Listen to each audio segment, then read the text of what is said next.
Chapter 12, remote learning lecture slides on unsaturated hydrocarbons. Today we'll mostly be focusing on some of the different types of reactions that can occur with an alkene, as well as introducing the concept of an alkyne. Now, unlike the alkanes, the ane, the single bonds, the only reaction we talked about was combustion, where you had a hydrocarbon, alkane, plus some oxygen, and it will always produce CO2 and water. And then the only thing you have to figure out is balancing that chemical reaction. Alkenes and alkynes are significantly more in depth and have a lot more going on. So this will be a little different. You will be expected to know how to do all of these reactions. So alkenes, unlike alkanes, are very chemically reactive. The first type of reaction we're going to learn about is called an addition reaction. And that's where we add a compound across the double bond. So for example, if I have some sort of alkene, it doesn't matter what's on the ends here. If right now you want to pretend these are all hydrogens, that's great. But we have this double bond, and let's say we have compound AB. This could be hydrogen, H and H, like H2. It could be water, H and OH. It could be HCl, H and Cl. Any of these are possible. Halogenation would be with a halogen like HCl, HBr. Hydrogenation would be where we add H2, where we said H and H. And hydration, as you can imagine, would be water, where this would be an H and this would be an OH, right? Because we know water we can write as, instead of H2O, we can write as HOH. Now, what happens is, when we have an addition reaction occur, we would break one of these double bonds, and now each of these carbons needs to make a new bond, and in which case we add whatever compound we added across the double bond. For the purposes of our class, you will not need to know the actual mechanism by which this occurs. So if you start Googling and start seeing electron pushing and mechanistic reactions, you do not need to know that. You need to be able to write something as simple as this. The reactants go to the products. So we're going to look at the three different kinds of addition reactions: halogenations, hydrogenations, and hydrations. Here's kind of a little roadmap. If we have an alkene and we add platinum and hydrogen to it, we can get an alkane. This is where we would add hydrogen. This would be hydrogenation.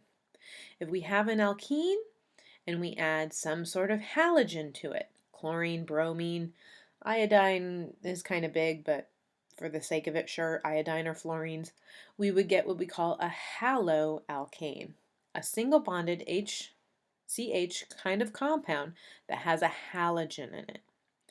If we add an acid like HBr or HCl, again, we will get a haloalkane.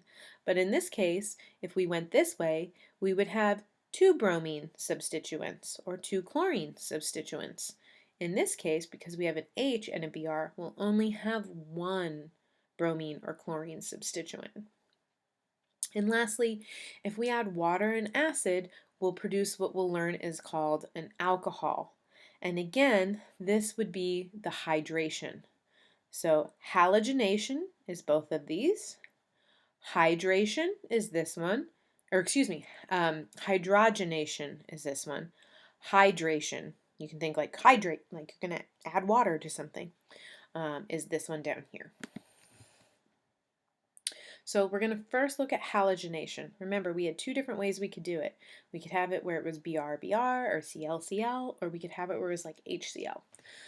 So let's look at this. Here's our double bond, and here is our Br-Br, the Br2. We're going to break one of the double bonds, and now we have a single bond here, and now each of these chlorines each of these carbons still needs to make another bond. So in its place, it will make a bond with each of the bromines. Here's a specific example. We have one butene. We add bromine, Br2, to it, and we get 1,2-dibromobutane, ANE. There's no longer a double bond here, so it has a new name. You will be expected to be able to be given the name of a compound and a reactant and tell me what the new name of the compound that is produced is called. Not only draw it, but also name it. This halogenation process is adding a halogen or adding two halogens to the compound.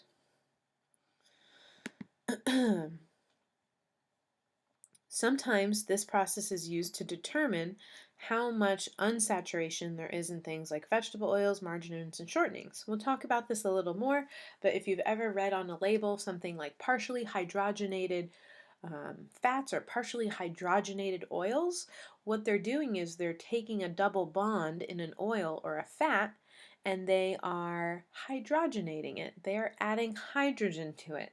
So they're making it look more like an alkane instead of like an alkene. So hydrogenation is a very straightforward process. We have our double bond and we have H2. The platinum is used like a catalyst. You don't really need to know what's happening with it. Just understand that if you see platinum and H2, this is the process that will occur. The double bond is broken and the hydrogens are added in their place. So we went from 2-butene to butane. We got rid of the double bond and now there's hydrogens here. So it looks like just a regular alkane. So, hydrogenation of vegetable oils. Like we said earlier, you may have seen on a food label at some point the idea of partially hydrogenated or polyunsaturated fats. You may have heard these terms before, but not really understood what they mean. We'll talk more about the physical properties of alkenes in a little bit, but let's say for right now that you understand that a vegetable oil, for example, olive oil, is unsaturated, which means it has some double bonds in it. But let's say you wanted some sort of nice buttery-like spread, right? Oil's kind of fun, I guess, but if you wanted something a little creamier that kind of had a more solid consistency to it, what you could do is take that vegetable oil, that olive oil, and you could hydrogenate it, which would add hydrogens across the double bond. Now, you don't have to hydrogenate all of it. You can selectively only hydrogenate a little bit of it. And if you did that, you're going to take some of those double bonds and turn them into single bonds, which means it's getting more characteristics, more physical, looking like an alkane and looking less like an alkene. We're increasing the amount of saturation of hydrogen on that oil. And when we do that, it's going to start looking more like that oil. And that, or excuse me, like that alkane. And that alkane is going to start having more alkane-like properties to it. And so we'll talk about that more when we get to our physical properties of alkenes. So,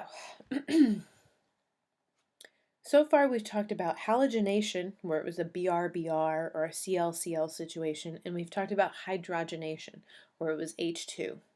In both of these cases, it didn't matter who went where across the double bond. When we have unequal things like HCl or HBr or something like that, or HOH in the case of water, it actually does matter where each thing gets added. And this is called the Markovnikov rule of addition. The very simple way to describe it is the rich get richer. And in this case, the richness is how rich you are in hydrogen. So let's look at this compound here. Can you name this compound? This is 1-propene. We have 3 carbons, so it's a prop. There's a double bond, so it's an ene, and the double bond is on the 1 carbon, so 1-propene. This carbon has 2 hydrogens associated with it. This carbon only has 1 hydrogen associated with it. You cannot add these carbons here, or these hydrogens here. Okay? We look specifically at the carbons and the hydrogens that are on the double bond. 2 hydrogens, 1 hydrogen.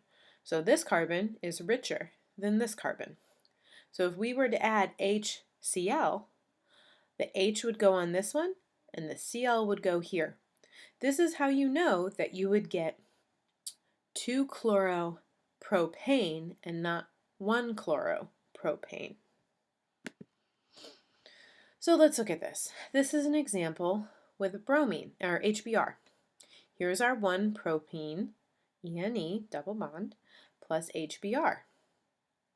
Our two options would be for the Br to add here and the H to add here, or the H to add here and the Br to add here. Using the Markovnikov rule of addition, we know that this is the most likely product.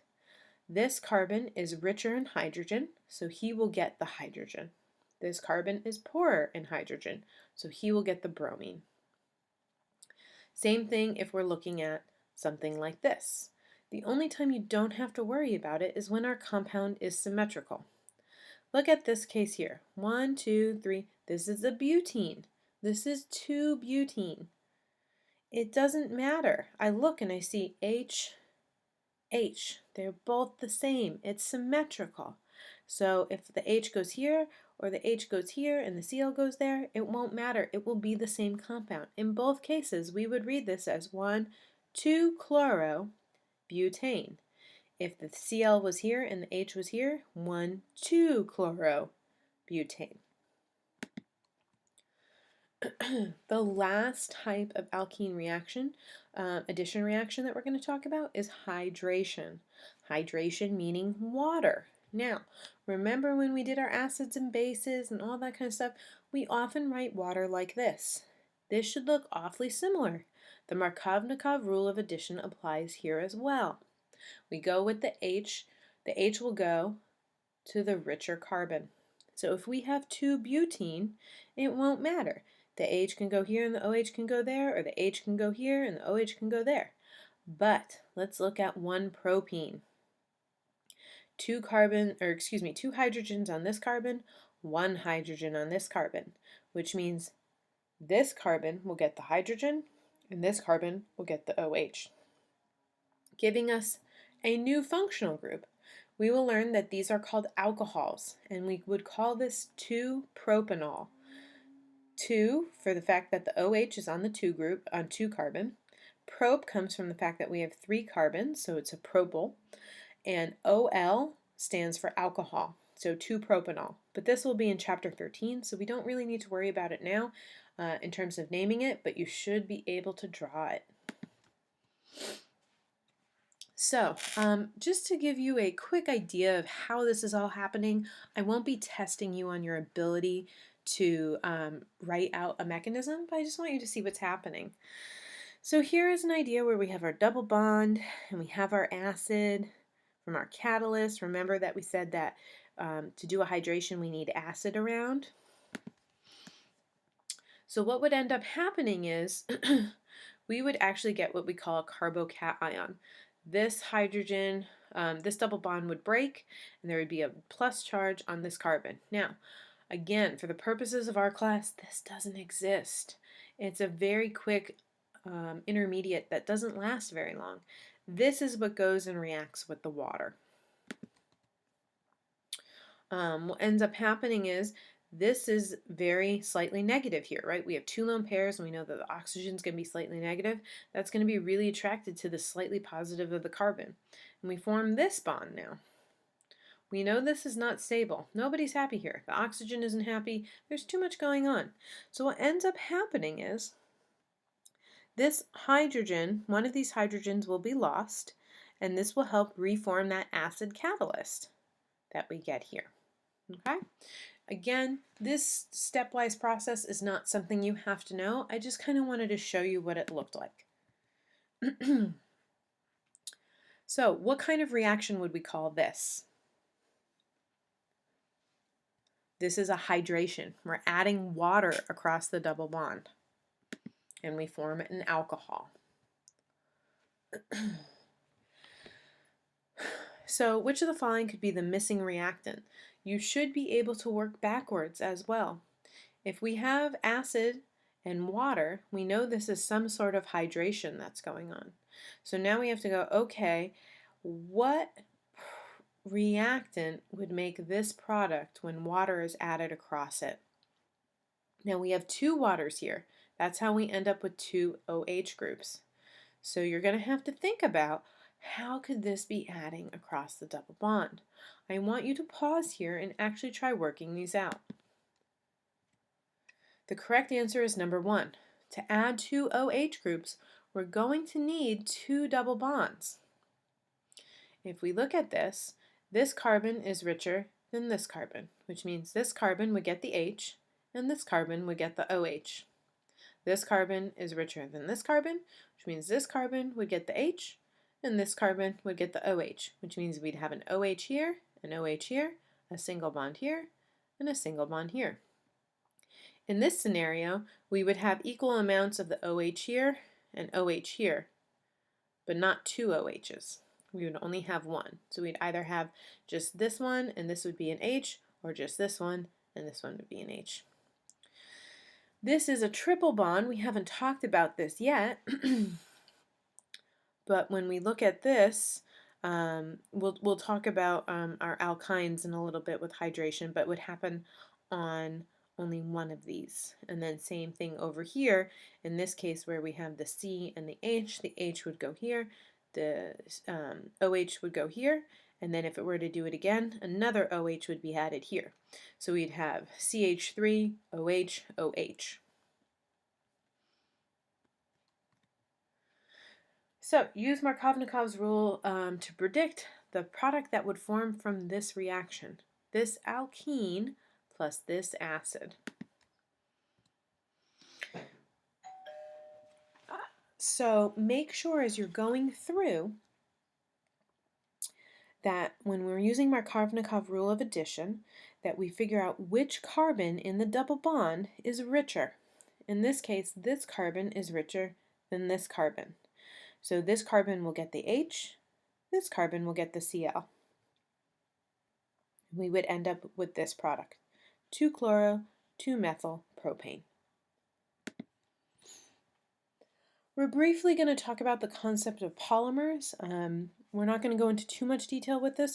This is where we would talk about it, and I want you to understand what a polymer is.